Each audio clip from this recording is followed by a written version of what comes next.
जोहार साथियों, आप सभी को एग्जाम नैनो चैनल में हार्दिक स्वागत है। आज का सेशन में हम लोग कंप्लीट कराएंगे आपको जेटेट मैथ्स का जो पेपर 1 का सेक्शन है, जिसमें आपका 30 क्वेश्चन पूछा जाएगा।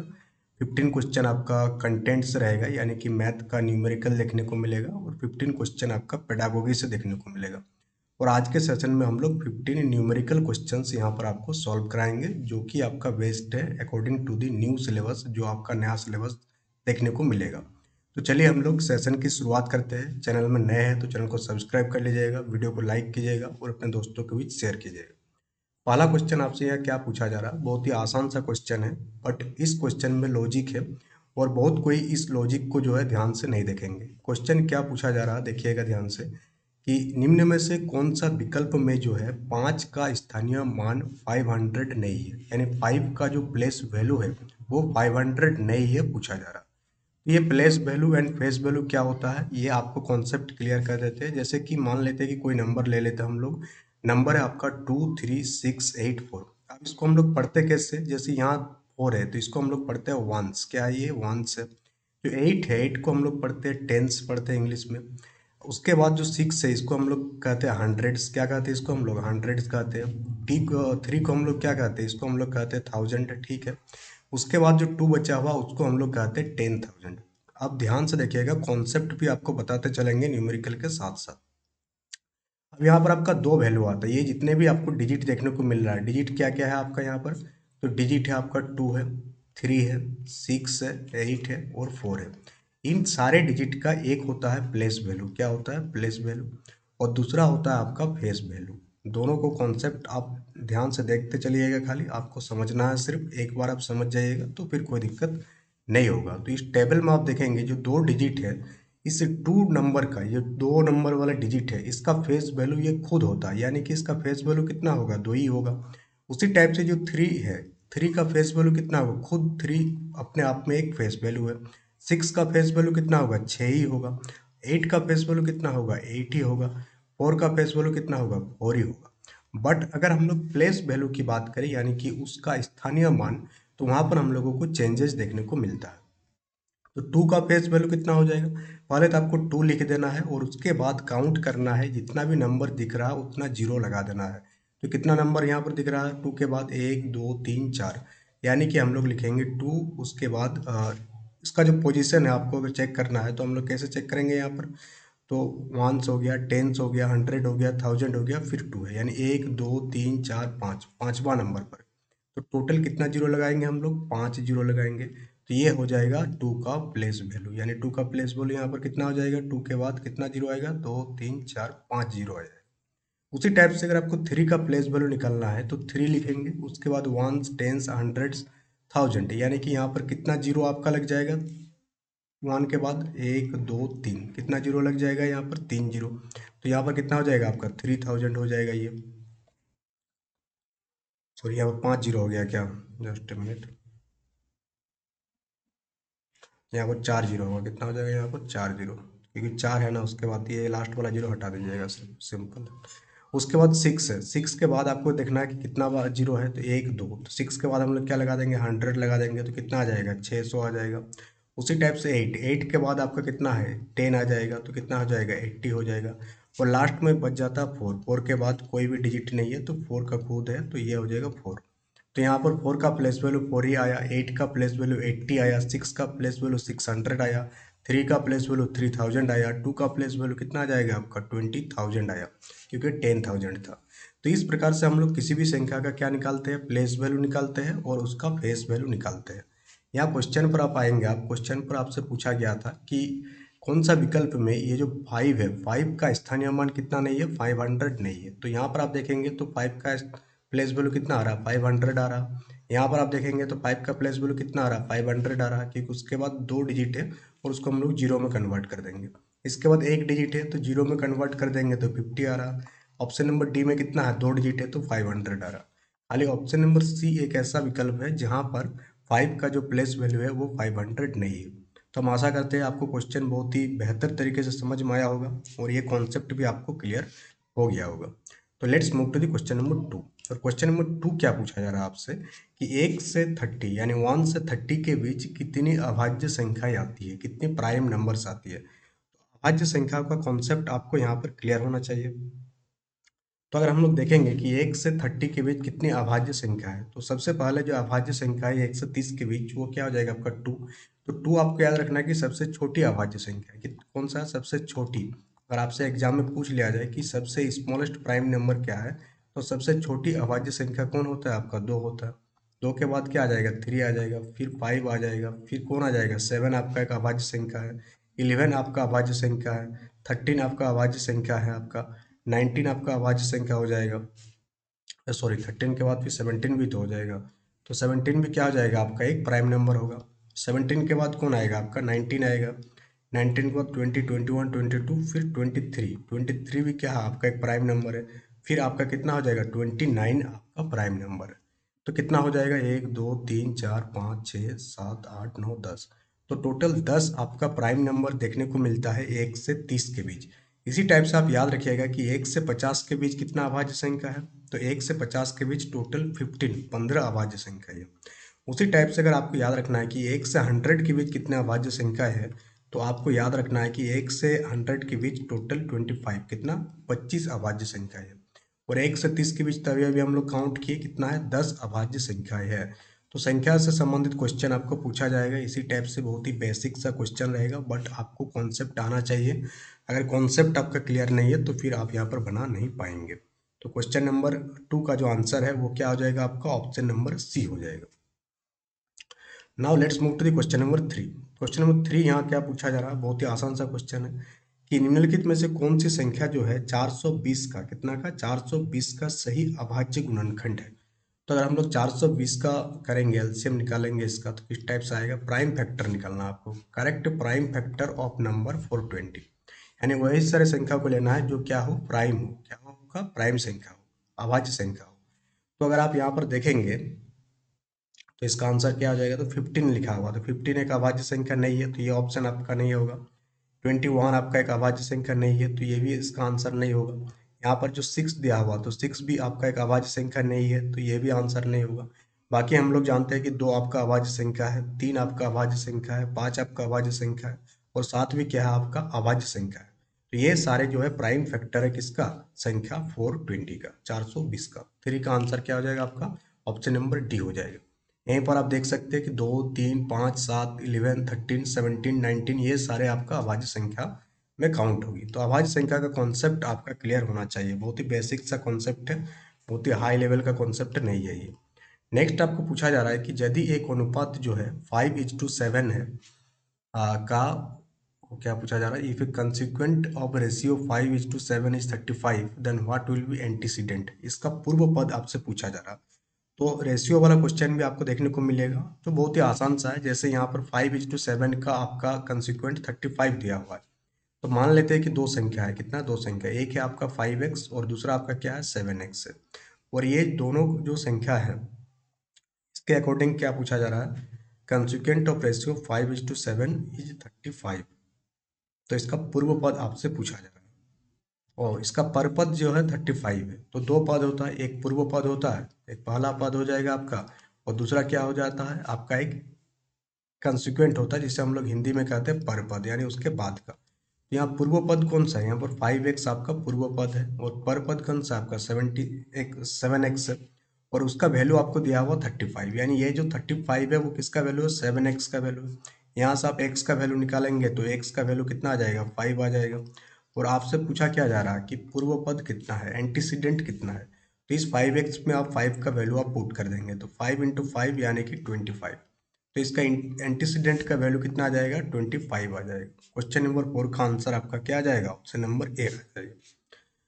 Let's move to the question number 5। और क्वेश्चन नंबर 5 आपसे पूछा जा रहा है कि 4 आदमी जो है एक काम को 20 दिन में पूरा करता है, तो 10 आदमी उसी काम को कितने दिन में पूरा करेंगे। तो टाइम एंड वर्क से क्वेश्चन है, बहुत ही आसान सा क्वेश्चन है। ऐसा नहीं कि टाइम एंड वर्क का आपका एसएससी लेवल को पढ़ना है, एसएससी लेवल आपको फॉलो नहीं करना है। पहले हम बता चुके हैं कि टेट एग्जाम में जो क्वेश्चन पूछा जाता है उसका नेचर कुछ अलग होता है बाकी कंपटीशन एग्जाम से। तो ये आपको पूछा जा सकता है, इस टाइप के क्वेश्चन आपको देखने को मिलेगा। तो इसमें क्या क्या ध्यान रखना है, पहला यहाँ पर दिया हुआ, अगर हम लोग मान लेते हैं कि पहला कितना दिया हुआ 4 आदमी दिया हुआ, आदमी की संख्या 4 है, कितने दिन में काम को पूरा कर रहा है, तो D1 लिखेंगे उसको हम लोग 20 दिन में काम कर रहा है।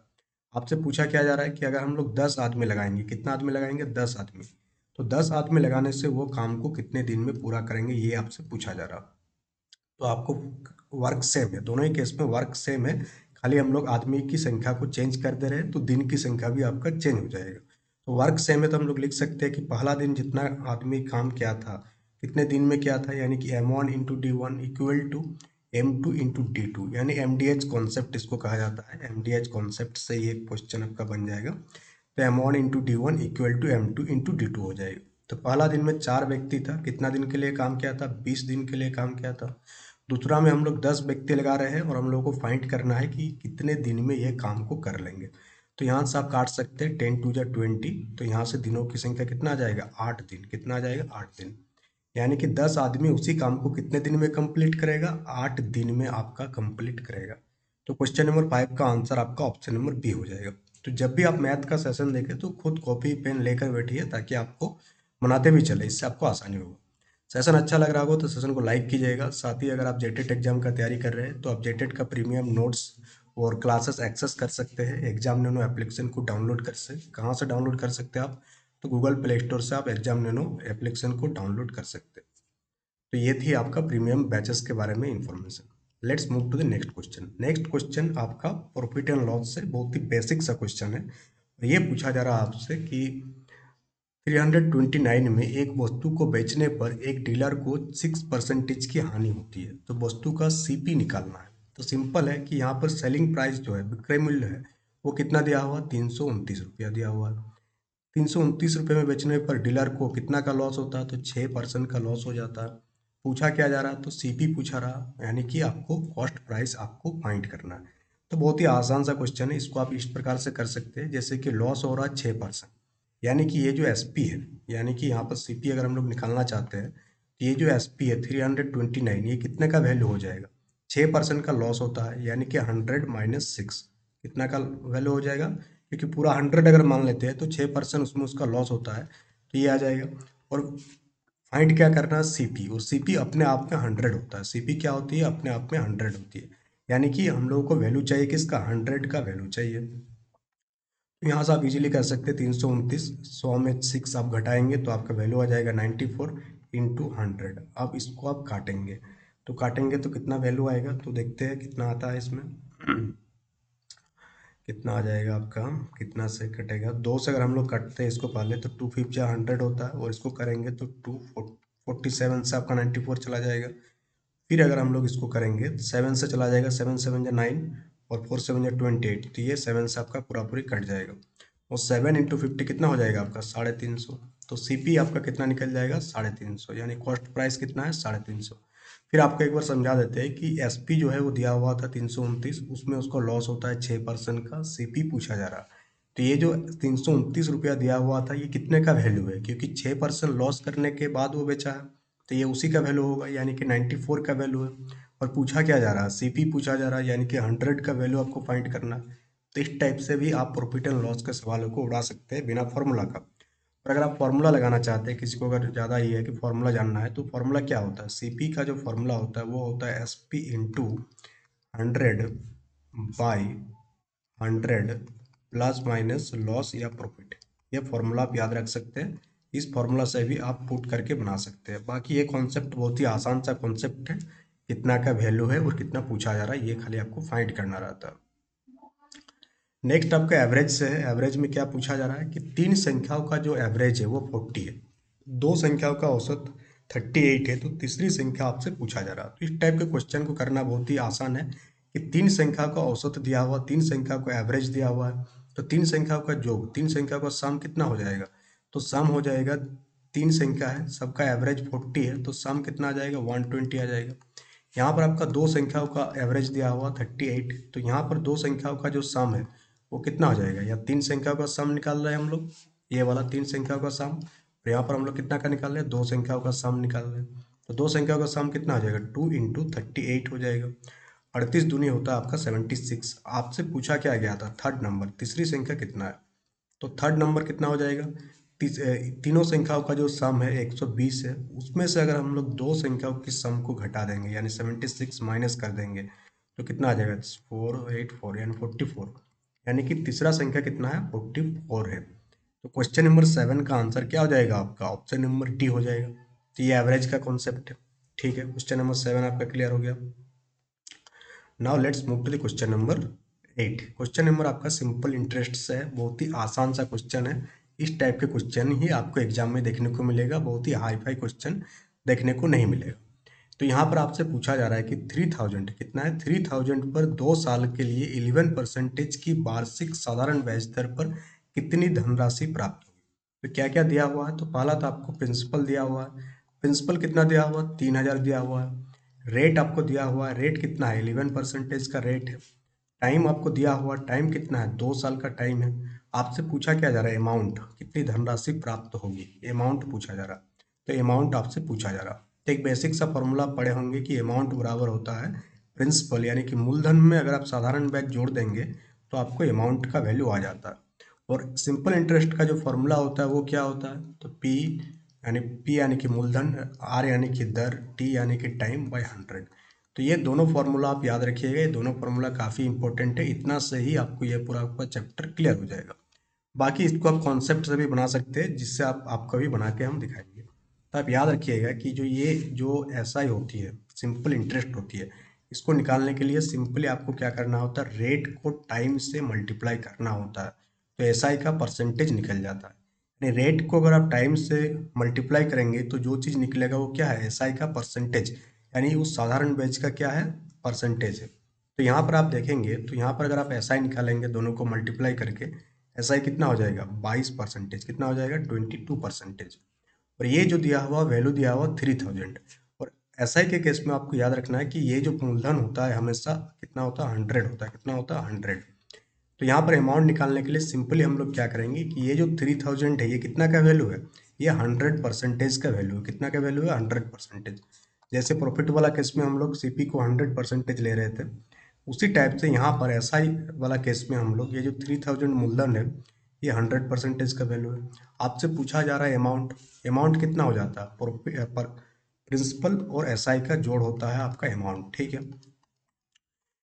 प्रिंसिपल अपने आप का कितना 100% है, और एसआई परसेंटेज कितना है आपका 22% आया, यानी कि 22% आप यहाँ पर जोड़ देंगे तो कितना आ जाएगा, 122%। इसी का वैल्यू आपको फाइंड करना है, इसी का वैल्यू क्या करना है, फाइंड करना है। तो परसेंटेज परसेंटेज आप खत्म कर सकते हैं, यहाँ से 2 जीरो आपका खत्म हो जाएगा। बाकी इसको आप मल्टीप्लाई करेंगे तो 3660 हो जाएगा। अमाउंट कितना आ जाएगा, 3660 हो जाएगा। ये हो गया कॉन्सेप्ट। कॉन्सेप्ट से आप इसको इस प्रकार से बना सकते हैं। बाकी आप फॉर्मूला में जाएंगे तो प्रिंसिपल का वैल्यू रखेंगे, रेट का वैल्यू रखेंगे, टी का, उसको भी यहाँ पर बना ही देते हैं। जैसे यहाँ पर आप देखेंगे तो यहाँ पर 3000 रखेंगे आप प्रिंसिपल का वैल्यू, रेट आपका 11 है, टाइम आपका 2 साल है, बटे 100। यहाँ से दोनों जीरो का आप उड़ा देंगे तो 11 दूनी 22 और 22 का 3, यानी कितना आ जाएगा आपका 660 रुपया। और प्रिंसिपल पहले से दिया हुआ है, प्रिंसिपल पहले से कितना दिया हुआ 3000। यहाँ से आपका ऐसा ही निकला 660, तो यहाँ से आप निकाल सकते हैं 3660 रुपया। तो वही वैल्यू आया। बाकी इस मेथड से बहुत ही आसानी से बन जाता है, क्योंकि आपको यहाँ पर खाली ऑप्शन पर ध्यान देना है, बाकी प्रोसेस पर कोई मतलब नहीं। चलिए हम लोग क्वेश्चन नंबर 9 कर मूव करेंगे। क्वेश्चन नंबर 9 आपसे यहाँ क्या पूछा जा रहा है, ध्यान से देखिएगा। 21 रुपया मूलधन और 8% वार्षिक की दर से 2 वर्ष और 3 वर्ष के साधारण ब्याज का अंतर निकालना है। यानी कि आपका क्या निकालना है कि 2 वर्ष के साधारण ब्याज कितना आएगा, यानी डिफरेंस निकालना है। क्या निकालना है, डिफरेंस। किसका डिफरेंस निकालना है, एसआई का डिफरेंस निकालना है, 2 साल का और 3 साल का। तो पहले हम लोग 3 साल का एसआई का रेट एक ही है, रेट कितना है पहले यहाँ लिख देते हैं। रेट है 8%। पहला टाइम है आपका T1 2 साल का, दूसरा टाइम आपका T2 आपका 3 साल का। तो हम लोग लिख सकते हैं कि SI2 से आपको SI1 घटाना है। कितना घटाना है, SI2 से SI1 आपको घटाना है। तो यहाँ पर आप ध्यान से देखेंगे तो डिफरेंस का परसेंटेज आप निकाल लीजिए तो इजीली आपका निकल जाएगा डिफरेंस। या आप इसको फार्मूला से भी कर सकते हैं, इसको फार्मूला से कीजिए कि उस मेथड से। ठीक है, पहले मेथड से हम बना देते हैं, उसके बाद फार्मूला से भी बना देंगे इसको। तो SI2 अगर निकालेंगे आप, तो हम लोग क्या बताए थे कि SI परसेंटेज जो होती है वो रेट एंड टाइम का क्या होता है, आपका मल्टीप्लिकेशन होता है। तो पहला साल में 2 साल और रेट 8 साल, पहले 3 साल वाला लेंगे हम लोग। पहला में 3 साल टाइम है, रेट 8 है, तो हम लोग लिखेंगे 3 × 8। क्या लिखेंगे, 3 × 8, ये परसेंटेज में है। माइनस करेंगे इसको हम लोग, 2 साल और 8 साल, कितना है आपका 2 साल और 8 साल। तो आपको यहाँ पर 3 8 24% माइनस 16%, दोनों का वैल्यू आप निकालेंगे तो कितना आ जाएगा, 8% डिफरेंस। और हम लोग क्या बताए थे अभी अभी आपको कि 2100 जो है, ये जो 2100 लिखा हुआ ये 100% का वैल्यू है। कितना का वैल्यू है, 100% का। हम लोगों को डिफरेंस चाहिए होगा, हम लोग क्या चाहिए होगा, डिफरेंस चाहिए होगा। डिफरेंस कितना है, 8%। इसी 8% का वैल्यू आपको फाइंड करना है। दोनों जीरो को आप खत्म कर सकते हैं, परसेंटेज को यहाँ से खत्म हो जाएगा। बाकी 81 8, 8 दूनी 16, 168। ऑप्शन नंबर बी आपका बिल्कुल यहाँ पर सही उत्तर हो जाएगा। क्लियर हो गया। बाकी आप फॉर्मूला से भी इसको कर सकते हैं। एसआई का वैल्यू आपको पुट करना है, हर जगह कॉमन आ जाएगा और फिर आप इसको उड़ा सकते हैं। नेक्स्ट क्वेश्चन नंबर 10 आप यहाँ से पूछा जा रहा है कि एक बाईसाइकिल है, एक साइकिल है जिसको 1800 में खरीद कर 12% के लाभ पर बेचा गया, तो विक्रय मूल्य क्या है। तो इसको बहुत ही आसानी से आप बना सकते हैं। सिंपल सा है कि आपसे एसपी पूछा जा रहा है। क्या पूछा जा रहा है, सेलिंग प्राइस आपसे पूछा जा रहा है। तो ये जो आपको 1800 है, ये क्या है, सीपी है। ये क्या है आपका सीपी। और सीपी अपने आप का कितना होती है, 100% होती है। तो हम लोग लिख देंगे क्या, 100% है। अब इसको कितने लाभ पर बेचा गया, 12% के लाभ पर बेचा गया। यानी कि एसपी कितना हो जाएगा, एसपी सीपी प्लस प्रॉफिट होता है, तो ये हो जाएगा आपका 112%। कितना हो जाएगा, 112। यहाँ से 2 0 2 0 आप कैंसिल कर सकते हैं। बाकी इसको आप मल्टीप्लाई कीजिए, 112 का आप 18 से मल्टीप्लाई करेंगे, और 19 16, 9 हो जाएगा, 8 हो जाएगा इधर, और इधर 112। कितना आ जाएगा, 2016। तो आंसर क्या आ जाएगा आपका, ऑप्शन नंबर बी आपका बिल्कुल यहाँ पर सही उत्तर हो जाएगा। बाकी इसको अगर आप फार्मूला से बनाना चाहते हैं तो एसपी का फार्मूला, सेलिंग प्राइस निकालने का फार्मूला क्या होता है, CP into 100 plus minus, profit होगा तो प्लस कीजिएगा, हानि होगा तो आप माइनस कीजिएगा, बाई 100। इस फार्मूला से भी आप इसे बना सकते हैं। ठीक, क्वेश्चन नंबर 10 आपको समझ में आ गया होगा। नेक्स्ट आपसे पूछा जा रहा है कि 1 मीटर स्क्वायर, ये वाला मीटर स्क्वायर है, ठीक है, 1 मीटर स्क्वायर बराबर x millimetre square. 1 metre square बराबर क्या है, एक्स मिलीमीटर स्क्वायर। यहाँ ध्यान से देखिएगा कि 1 मीटर स्क्वायर का जो वैल्यू है वो दिया हुआ है एक्स मिलीमीटर स्क्वायर। यहाँ से आपको एक्स का वैल्यू फाइंड करना है कि एक्स का वैल्यू क्या हो जाएगा। तो कुछ पॉइंट आपको याद रखना। पहला कि 1 मीटर में आपका कितना मिलीमीटर होता है, तो 1 मीटर में आपका 1000 मिलीमीटर होता है। ठीक, तो यहाँ पर बोला गया 1 मीटर स्क्वायर, जैसे ही आप इसको स्क्वायर कर देंगे तो 1 मीटर स्क्वायर, यहाँ पर भी आप स्क्वायर करेंगे तो 3 3 6, टोटल कितना जीरो हो जाएगा, 6 जीरो हो जाएगा। कितना जीरो हो जाएगा, 1 2 3 4 5 6, इतना मिलीमीटर स्क्वायर हो जाएगा। तो 1 2 3 4 5 6, ऑप्शन नंबर डी आपका बिल्कुल सही उत्तर हो जाएगा। बहुत ही आसान सा क्वेश्चन था, बहुत कोई गलती कर देता है। बाकी आपको और चीज़ याद रखना है कि 1 मीटर में कितना सेंटीमीटर होता है, 100 सेंटीमीटर होता है। इससे भी क्वेश्चन आपका बन सकता है, खाली आपको कॉन्सेप्ट याद रखना।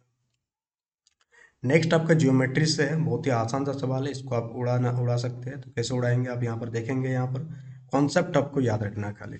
यहाँ आपको एक डायग्राम दिख रहा है, यहाँ इसका वैल्यू 90 डिग्री है। तो हम लोग जानते हैं कि ये वाला जो वैल्यू आपको दिख रहा है जो 90 डिग्री है, उसके ऑपोजिट में जो एंगल है जिसे हम लोग शीर्षाभिमुख कोण कहते हैं, ये दोनों आपस में बराबर होती है। क्या होती है, दोनों आपस में बराबर।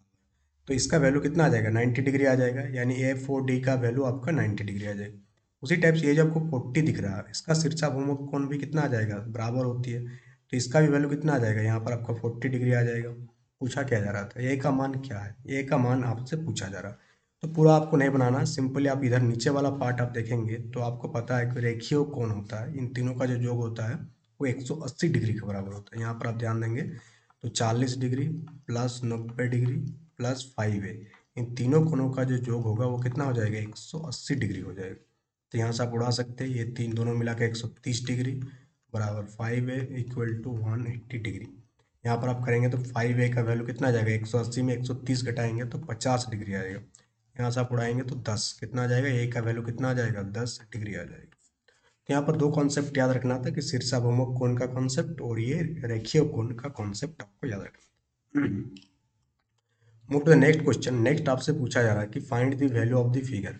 दी गई आकृति का आयतन ज्ञात कीजिए। ये क्या है आपका, ये घनाभ है। क्या आपका घनाभ, और घनाभ का आयतन क्या होती है, ये क्या आपका घनाभ है, क्यूबेड है घनाभ। ठीक, और घनाभ का आयतन क्या होता है, लंबाई गुना चौड़ाई गुना ऊंचाई, ये इसका आयतन होता है। तो यहाँ पर आप देखेंगे तो लंबाई का वैल्यू कितना दिया हुआ है, 3y दिया हुआ है, तो 3y आप लिख देंगे। चौड़ाई कितना दिया हुआ है, वाई दिया हुआ है, और हाइट कितना दिया हुआ है, 2y दिया हुआ है। मल्टीप्लाई कीजिए, 3 × 2 = 6, 6y³ ऑप्शन नंबर बी आपका बिल्कुल यहाँ सही उत्तर हो जाएगा। नेक्स्ट आपका लास्ट क्वेश्चन है। क्वेश्चन पूछा जा रहा है कि 15 metre square is the area of 15 metre square. ये क्या है, 15 मीटर स्क्वायर। 15 मीटर स्क्वायर जो एरिया होती है वो कितने के बराबर होती है, ये आपको बताना है। 15 मीटर स्क्वायर, ये आपको कमेंट बॉक्स में कमेंट करके बताना है इसका आंसर। इसका आंसर आप कमेंट बॉक्स में कमेंट करके देंगे, खुद बनाएंगे। ये तो कल का जो सेशन होगा वहाँ पर हम सॉल्व भी करा देंगे, बाकी आपको ये खुद से आंसर देना है। तो ये थी आज के सेशन के लास्ट क्वेश्चन। और अगर आप जेटेड का बैचेस एंड नोट्स एक्सेस करना चाहते हैं तो आप एग्जाम नैनो एप्लीकेशन को डाउनलोड कर लीजिएगा, वहाँ से आप नोट्स एंड बैचेस दोनों को एक्सेस कर सकते हैं। तो that's all for today. Thank you for attending the session. Session कैसा लगा कमेंट बॉक्स में कमेंट करके जरूर बताइएगा।